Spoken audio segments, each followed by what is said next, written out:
sa pagsulay ana asya mo tudlo. Ikaw ang amuang dalampanan, ang presensya nimo na mo nga makikuban. Ikaw ang mong kusog Ginoo, namugna ning kantaha tungod sa imuhang kamaayo.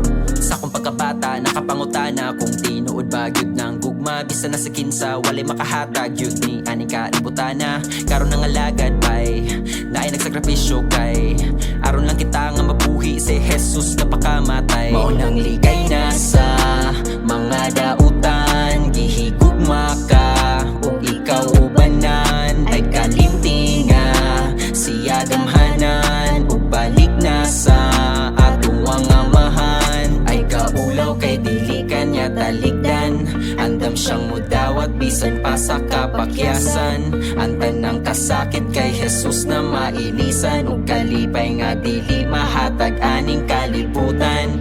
Ug dili ka mahayan nga mga lagata sa ato ang Ginoo, ug dili gayud niya pasagdan. Bisan sa pagsulay ana asya mo tudlo. Ikaw ang amuang dalampanan, ang presensya nimo na mo nga makikuban. Ikaw ang mong kusog Ginoo, namugna ning kantaha tungod sa imuhang kamaayo. Ako nang nakita akong kaugalingon nga puno sa imong presensya. Ako kay madasigon ug tung ako ni biya, naglisod naman kog bangon. Ikaw ang gipangitang makauban sa kinabuhing dayon, ug dili na ako ni ikabay luang tanan. Nakadawas ka pa say luang di mabahiran. Sa krus mo nga gibuhat ug ipamatud-an ang gugma mo sa tanan mong katawhan. Ikaw karon na minaw himo aning imbitasyon, ang Ginoo gimingaw nga ibalik ang relasyon.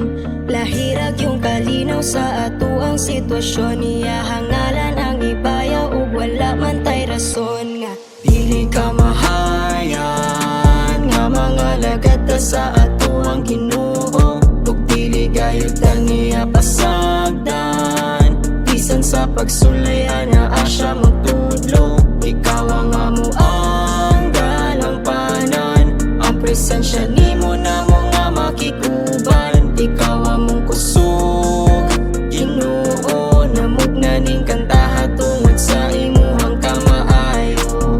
Dili ka mahayan nga mga lagata sa ato ang Ginoo, ug dili gayud niya pasagdan. Bisan sa pagsulay ana asya mo tudlo.